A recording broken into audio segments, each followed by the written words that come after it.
And we have another song to go up on screen. Another one that I haven't heard, but again, listen to it. From memory, this one doesn't have words that come on the screen, so you're going to be forced to listen to get out what the message is. Based on Psalm 139, You Are There. You search me and you know me, familiar with all my ways, and you have placed your hand upon me,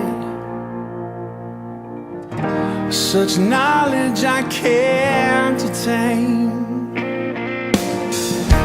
Where can I go from your spirit? Where can I flee from your presence?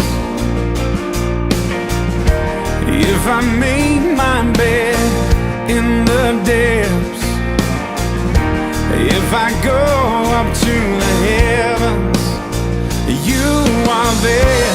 If I rise on the wings of the dawn, if I sail along the far side of the sea, even there your hand will hold me fast. Even there your hand will guide me, 'cause you are there. You are there.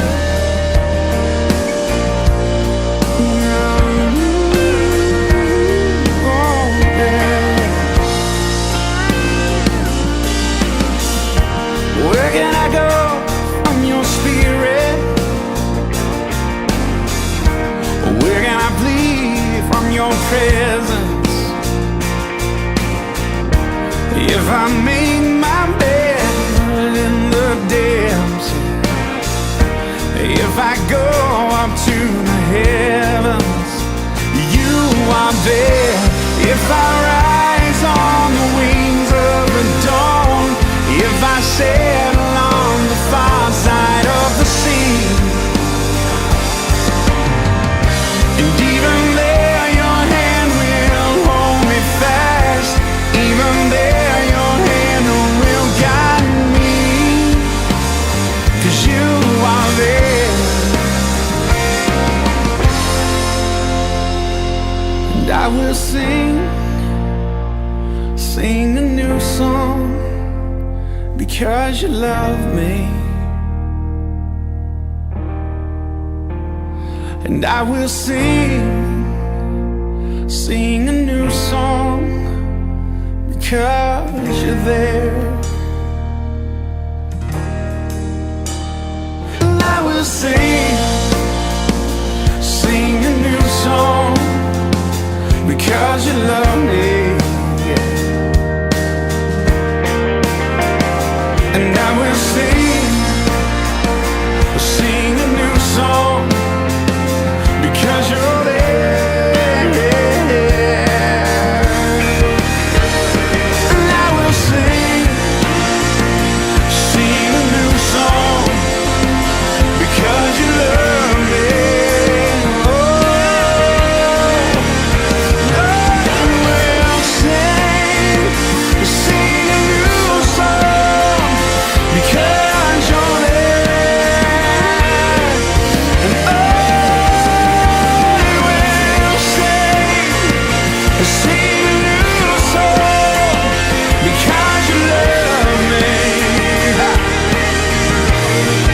And I will sing a new song, because you're there.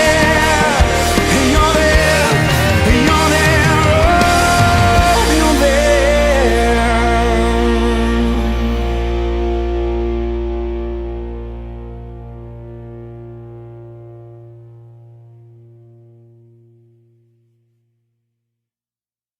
I'm thankful that you are there, Father.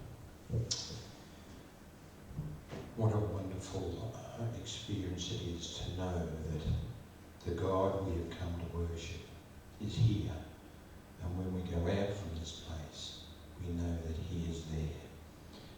now going to look to Ted to bring us the message that God has given him, and we know that there's going to be something special for each one of Let's us. say we have the reading first. Would you like to do that first? Oh no, we'll put it in the second. That'll be right. Yeah. Yep. Yeah. We'll do You're that. just trying to confuse me. Yeah, Ted, I know.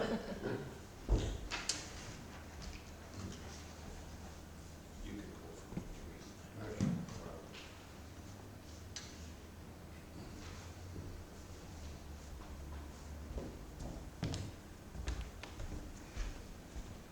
Hang on a minute. We're getting there.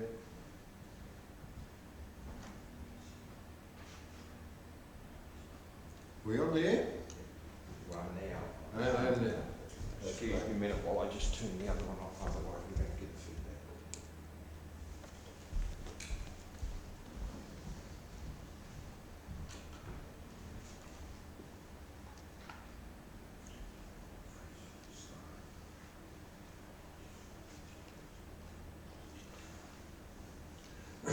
Well, I don't know if you've ever received an email from me or a report or something like that, and you might have noticed a few typos, you know, and that's because Marge hasn't proofread it. You do need someone to check over your stuff. I do, and sometimes when we're like that, we start to realise that we need to worry about details. And when it comes to talking about God being involved in our lives, we also need to understand that God is a God of detail. On the one hand, Marge was talking about this last week, God can be corporate, but God can be also individual. And when we come to this morning to talk about God as is revealed in the Psalm, we're going to hear from Psalm 139, as we've already gathered, and here we're going to discover a God who understands us, God who knows us, God who knows our innermost thoughts. We're going to discover that God can be great, but God can be personal as well. Thanks.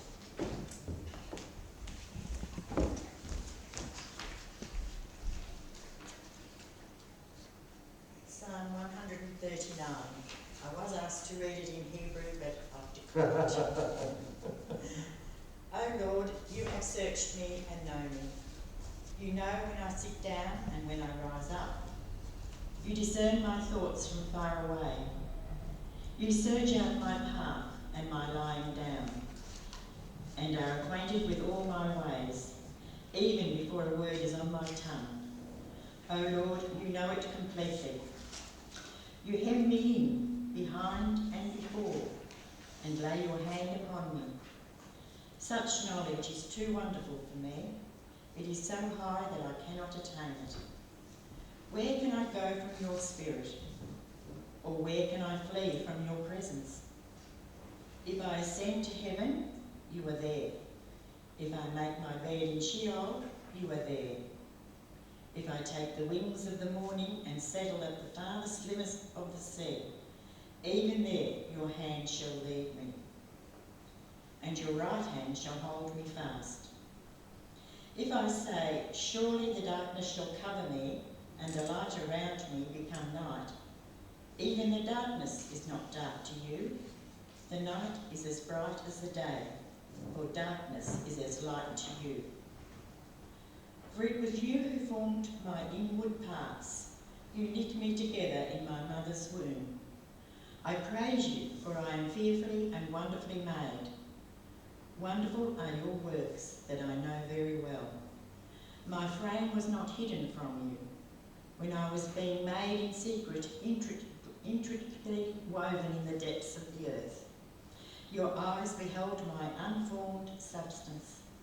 In your book were written all the days that were formed for me, when none of them as yet existed. How weighty to me are your thoughts, O God! How vast is the sum of them! I try to count them. They are more than the sand. I come to the end. I am still with you. Oh, that you would kill the wicked, O God, and that the bloodthirsty would depart from you. those who speak of you maliciously and lift themselves up against you for evil. Do I not hate those who hate you, O Lord? And do I not loathe those who rise up against you? I hate them with perfect hatred. I count them my enemies. Search me, O God, and know my heart. Test me and know my thoughts. See if there is any wicked way in me, and lead me in the way everlasting. Well, God is a proofreader. God can see the great fine details that we sometimes overlook. I don't know what type of God you worship. And you see the big picture God. The God who sort of, when you pray for about the Prime Minister and the COVID disease and things like that. Or are you the person who can see God involved in the little things of life? Like praying for your scones before they go into the oven. Some people do that, some people need to do that. And what we discover, that both views are presented in the Bible. We read that he shatters the spear, he stops the wars from happening, and then, as Marge was reminding us last week, he is my shepherd as well. Genesis 1, the great creator, the world is put together by the voice and will of God. Chapter 2 in Genesis, he walks in the garden and talks to Adam and to Eve. Do you see the contrast? The great God and the God who knows our thoughts. Quite a frightening thing. God knows what we are thinking. O Lord, you have searched me and known me. That's verse 1 and 2. You know when I sit down. You know when I rise up. You discern my thoughts from far away. You search out my path and my lying down. Now, I find that verse quite frightening. I would like to think that my thoughts are private. And I'd like to think that that's a part of my life that I wouldn't like everybody around me to be mind readers. Because you would know what I was thinking, and perhaps I would lose a few friends as well. Right, just a mouthful of water. Now you think of you go to the shoe shop, and the assistant comes and helps you. No, I won't have that pair. No, I won't have that pair. No, I won't have that pair. And eventually, you're surrounded by hundreds of shoes. It's a female that thinks like this. And the shop assistant is very polite, very helpful, but what is he or she thinking? Or you hear and see an employee being dressed down by the boss, and he's standing there saying, yes sir, no sir, yes sir, no sir. What's in his mind? Perhaps he's thinking in his mind, you can do what you like with your job, but I don't really want it. Or a minister stands at the door, greeting people after the service, and he gets a complaint.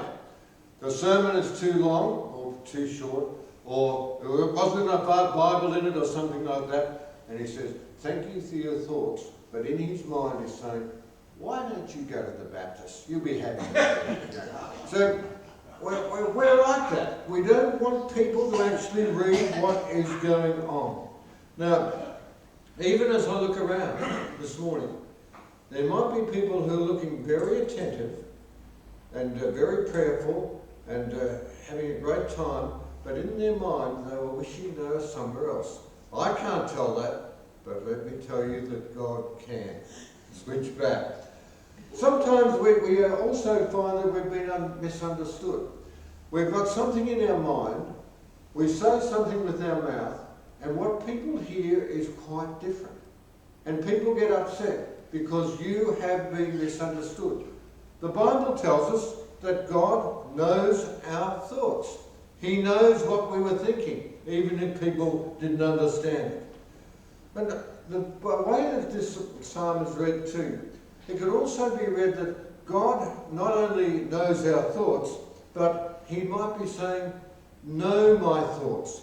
God, know what I am thinking. Help me to understand myself. Help me to understand why I'm not always logical or not always sensitive or something like that. God, help me to understand myself. Whatever it is the personal God who's involved in our lives.